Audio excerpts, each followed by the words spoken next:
Once you move out of the cities, that's it. Just 3 or 4 miles away, it goes off pretty quick. I think with internet, it's a necessity for everybody.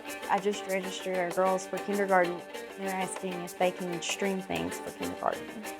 Without me having internet, I can't do hardly as many things as they can on it and get as much assignments turned in and homework done. So as a teacher, you have to identify those kids pretty quick. And we're not talking slow service, we're talking no service. And if you don't have internet out here, you won't be able to run a farm. Agriculture is changing so much, and it's the get bigger, get out mentality. You know, one of the things that we almost always talk about is the internet. What provider do you have? Is there a tower coming in? I can't reach this page. Nope, the internet is just not working. It's a mile. It's a long, big mile.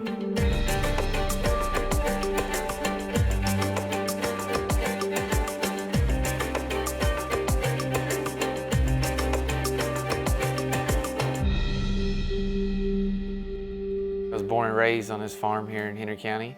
My mom and dad were like, since you're here, would you be interested in buying the farm from us? From a very early age, you realize that you learn a lot and you have a lot of fun doing it. When Beth and I got married, I wanted to make sure that my kids had that opportunity. I have a love for agriculture, and so does my brother. It teaches you hard work. I've raised cows since I was little. I'd rather live out here. It's peaceful. It's just something I enjoy doing. Our members live in that rural part of America. The last mile that we talk about in Kentucky, if you live in the county seat, in most counties, you have pretty good service. You don't have to go very far out of town to find that when you try to access data, you just absolutely cannot pull it down. It's hard to run a business out here, let alone hard to run a business when your internet and your cell phone don't work as well as they do in town. If you're a grain operator, you got to know the market. You need to know the news, what's going on, and especially the weather, to manage the workers that they have or the equipment they have running. We focus on social media for most of our advertising now. If I choose the right time of day, I can mobile deposit checks with my cell phone, which is very nice because our bank is about 30 minutes away. We have a retail market on the farm. We have to be able to conduct that business by using credit cards. There are a lot of things that I buy for the farm online, and if you get on at 9 o'clock at night, everybody else is on. You either have to be patient or deal with it tomorrow. We've had a priority issue for a number of years here about getting broadband access to rural Kentucky. The last mile, in our view, is just as important as the first mile. So we're taking that message to Frankfort. We're taking that message to Washington. So the two drivers in what makes it so difficult for us to get good rural broadband access, the geography and the lack of population density. When you think about these companies that want to provide broadband access, it's a lot more financially beneficial for them to go into those concentrated population centers. The population density is such that they can hope to get that return on investment in those population centers. In addition, they're not having to go through trees, mountains, rock piles, everything else that we face in our rural communities. Out here, they've never offered that. There's never been any company or anything to come actually out here and advertise for Wi-Fi. From a business standpoint, they don't want to.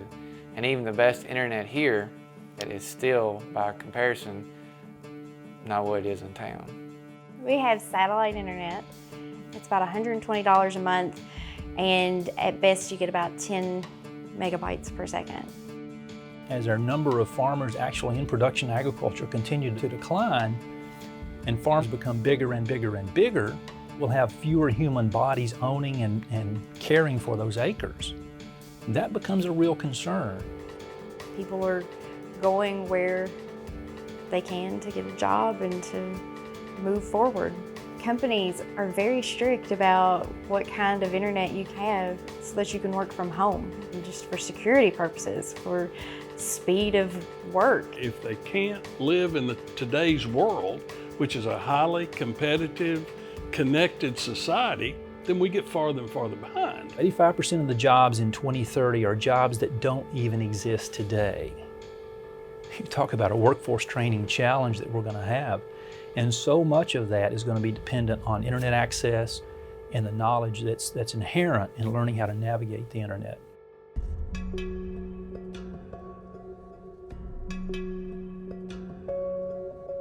Now, at Franklin County High School, we're very blessed because we have what's called a 1-to-1 ratio, where the school district has bought each student at the high school level, and I believe the middle school get a Chromebook to work with, which is great in the classroom.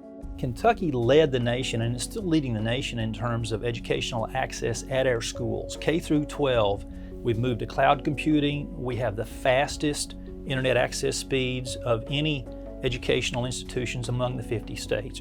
Textbooks have been replaced with online activity many times. Homework assignments are really online assignments. If they live in town, it's awesome. If they live in the rural parts of the county, it's not. The biggest thing right now with the high school is they're so focused on using the Chromebook. So you have your Google Drive, your Google Classroom, you use your Google Docs. So everything goes into your drive, which basically goes into the cloud. And yes, you can work on stuff without the internet, but it doesn't upload. And so you're gonna lose your stuff if you're not to where you can upload it immediately. I'll give kids time in class to do the work, and all I see them is on the internet. I'm like, why don't you get work on the project? Like, well, I'm doing all my research now that's internet-based, so I can go home and do the actual writing of it or whatever we're doing as far as the assignment at home, because I don't have the internet. A lot of teachers, you'll tell them that you don't have internet, and they're like, stay after school. Well, when you have farming to do, sometimes that's not an option to stay after school. If my dad had to mow, weed eat, and bush hog, all this, and do everything by himself, we'd never have anything done. So that's why I always try to do my best to pitch in with anything I can. They do a lot of work on their phone. I've had kids type on their phone and send it in. I typed it on my phone and sent an email through then because it was quicker to do that than actually typing it on my computer. And that was really difficult. Our board office knows that there's an issue out there, and so kids can rent out hotspots, which is a good thing, but that still is not the problem solver. So this right here is just a little Verizon hotspot. It comes off the cell towers. So see, it finally just loaded.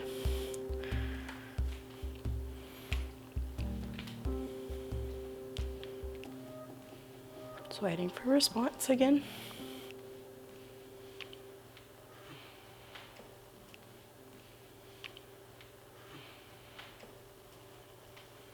What's it doing? It just takes forever. It's just slowly turning the little circle it's thinking. We've been fortunate that we've had some federal funds recently approved to help push some of that rural broadband out. These are federal grant monies to assist these large companies in making that last mile through that hard to connect space. It doesn't mean it's happening as quickly as we'd like.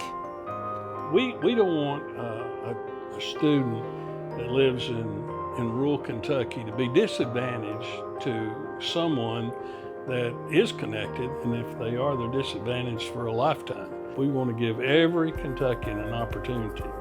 We've got to push that those telcos actually do it, not in those population pockets, but out in the rural part of the state. Some of our legislators have questioned the value of being able to budget as much money to this project as required. We can't afford not to. We can't afford to drop the ball. My dad and granddad talked about life before city water came out to rural Kentucky, or electricity. The next phase is internet coming out to rural Kentucky, but the wheel moves slow. Rural communities are going to continue to be challenged. We'll see that for years to come. We're slowly making progress. We really are. but we've got a long way to go, and we're going to keep attacking this problem.